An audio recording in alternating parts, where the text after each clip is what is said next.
guys, this is Julie from Connecting Japan, and today we're going to talk about the most complex of all the parts of Japanese language, and that's kanji. Now, why would you talk about kanji? Well, when you go to Japan, you're going to see a lot of symbols, and while some are fairly obvious, others are a lot more complex and harder to read. So how do you know how to read them, and how do you learn them?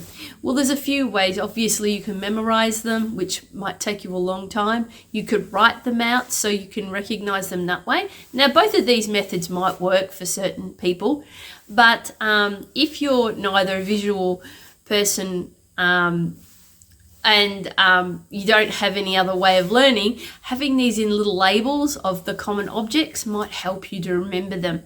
That's just a tip from Japanese Pod 101. But today we're going to look at some everyday kanji that you're going to see, whether you're traveling, whether you're dining out, and some signs that might help you avoid certain situations. So the first one we're going to use is akeru, and that's the Japanese word for open. So if you see this kanji, you'll know that the establishment is open and you're free to go inside. The kanji as it breaks down means start gate, so that's an easy one to remember. The next one on the list is shimeru, meaning close. Similar to the last one, there's a gate, but it's less inviting. It loosely translates as finish gate, so that is another one that is easier to remember. The next one on our list is, imagine you're going into an establishment and you see this symbol. Now you can see this symbol on its own, but we've also got it here, it means full, also loosely translates as no vacancy, and it manshitsu means no room, or there's no vacancy available. So when you see these symbols, either the first one, which means full, on its own, it means that, but sometimes it can be coupled with the next one, which is the kanji for room.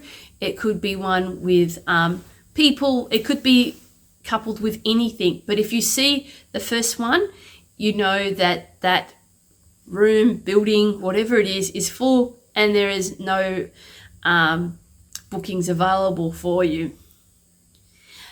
Now in Japan, of course, there is smoking and non-smoking areas, but where do you know where you can smoke and where you can't smoke? Well, if you see these kanji together, the first one, of course, looks like a couple of trees. Well, that's kind of it, but actually this kanji just is a statement or a context. Not all kanji has an accurate meaning to it. This one means prohibition. If you see this with anything, including the one next to it, means fumes. Prohibition fumes. So that's what it loosely translates as. It means no smoking. You cannot smoke in this area. As a side note, culturally speaking, there are always smoking rooms in Japan if you are the type of person that does smoke. Smoking has not been banned in open areas as yet in Japan. You can still do that, but there are certain areas designated for smokers, and there are plenty of places where you are free to have no smoke in the air. The word for no smoking is kinen, and if you see that there with these kanji, you know what it means. Say you're going to go out on the open road and you want to find parking spaces. The next one would be good for you. This one is called chiyosha, and that means parking or parking space. So actually, some of these kanji the first two mean stopover. The next one is car, and the last one on the end means space. So stopover, car, space, as it translates, that means parking space. So if you're with someone and you want to know where to park, you can park in these spaces, because unlike in other Western countries where we can park in a lot of places where we like, in Japan that's not allowed, you have to park in designated areas. And if you see the kanji, it will certainly save you from any embarrassment. Say you're traveling around to different airports and you want to know where the departure area is. This kanji here will be able to help you. The word is shupatsu, which means departure. The first kanji is exit, and that's exactly what it means, deru, sorry. And the next one is shupatsu. So it's hard to translate them. Sometimes there's exit and depart.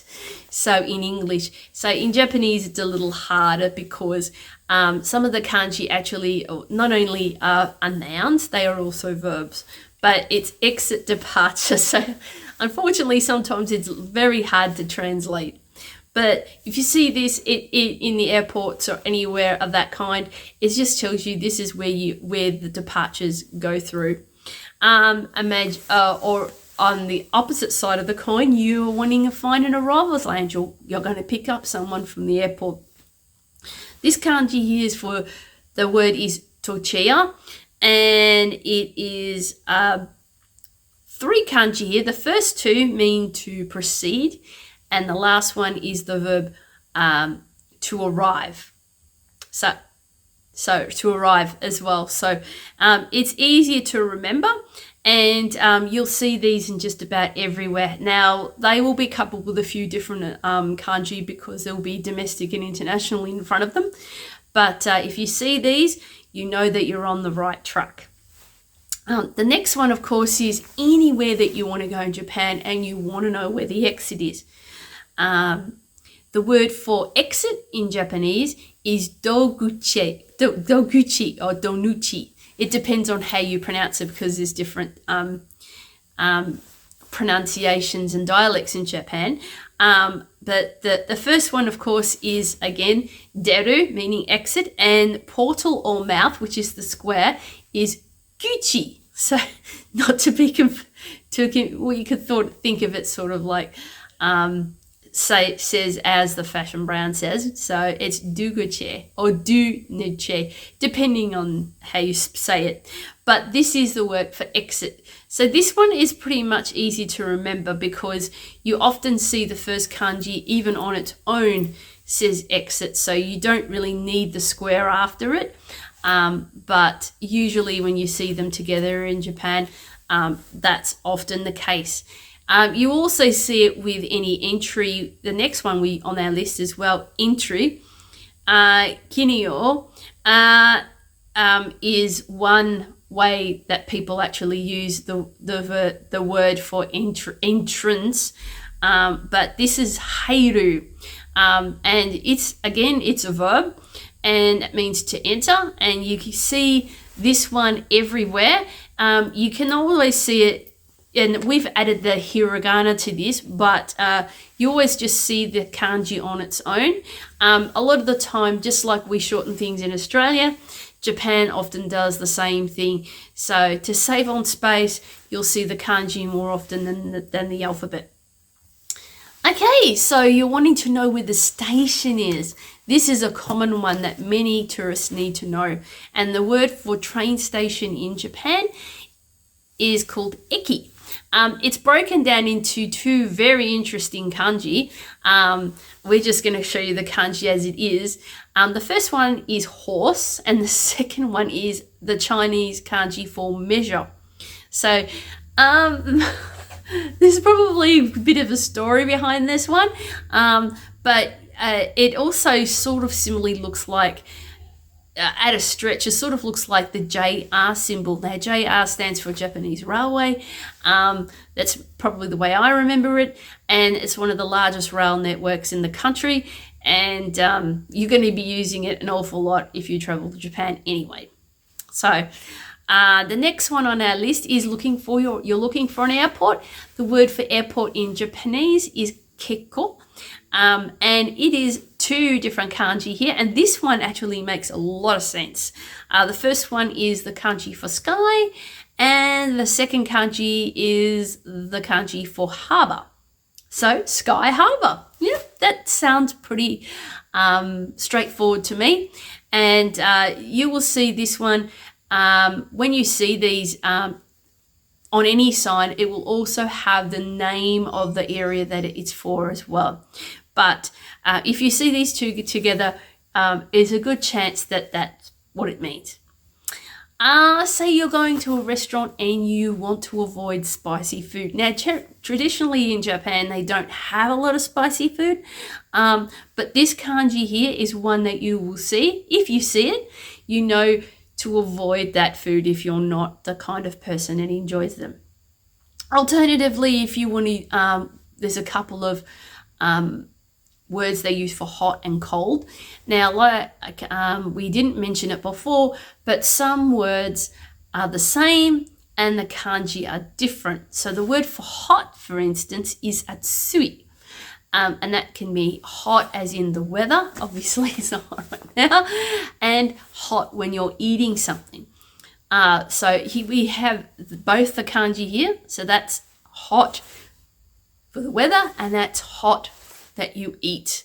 So it's important to see both of them because you want to try and look at something and you want to know if it's hot or cold, then you know which one of the kanji you need to worry about. And obviously if you want to learn about what the weather's going to be like, seeing the kanjis here will be able to help you too. Alternatively, if you're looking at cold, now that's very different. Unfortunately, there is not one word and two different kanji. It's two different kanji and two different words. So the word for cold weather, which is why I'm roughed up, is samui.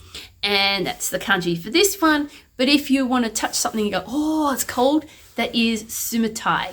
So you might see both of them around and you want to know what they are. Well, naturally now you know, and you should be able to have, know that that's, if you need something that's cold or you want to know if the weather's going to be cold, if you see them, then you'll understand what they are.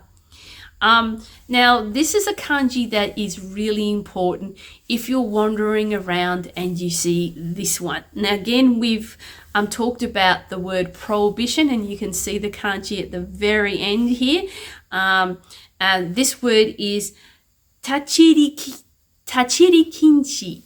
Now, tachiri kinshi means no entry. So if you see this sign and you're wandering around and you're not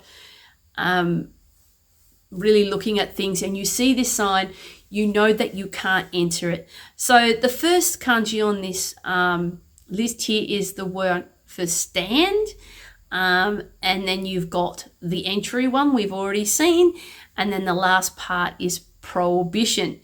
The prohibition kanji, and the one right at the end is a warning one. When you see this kanji on its own, it's a clear sign that it's emphasizing that you really, really shouldn't be here, really shouldn't do this. So if you see this kanji, which looks like a line at the bottom and two upright lines and one this way, if you see that kanji with anything else, it usually means you really, really shouldn't go near it, whatever it is. So yeah, it's just a warning kanji that you see often in Japan. So if you want to travel around and you want to know what the ticket gate is, this is a very useful kanji for you that we're going to look at next. It's kaisatsuguchi, and we've already talked about, if you see the kanji here, the first two there on the list, not sure why, reform. Not sure what that means. Reform tag. I'm not sure. That's the little one in the middle is tag. There's hiragana, and then there's our square gucci on the end, which is sort of like gate or a portal. So there's the gate part. But I think the reform tag is meant to be the ticket, because there are words for ticket in Japanese, but there are very few kanji that actually explains it. Finally, the one you really need is the train. Now, of course, there's various types of trains in Japan. There's a seasonal one that you can get from time to time, Shinkansen, the JR Rail that we've already talked about, and the country realm. But regardless of which ones they are, the word for train is densha, and you have two kanji here that do mean something, because like we said, they don't always mean something in Japanese. The first one means electric, dinki, and the last one is car, kuruma, electric car. There you go, train. So these are all very useful kanji that you will see all around Japan. Now, like we said, there's not an exhaustive list. This is only a few of the ones that you might see. There's probably a lot more. And of course, there are set phrases that you will need to learn too. If you want to know more about all this, I highly recommend, although they haven't sponsored this video, Japanese Pod 101.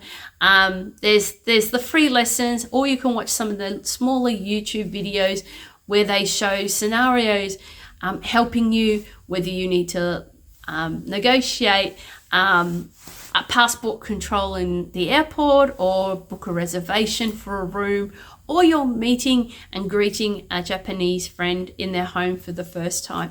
There are lots of fun and innovative videos there. Thank you guys for watching our video today. We're going to be doing on cooking in a bento box next time for our final one for the year.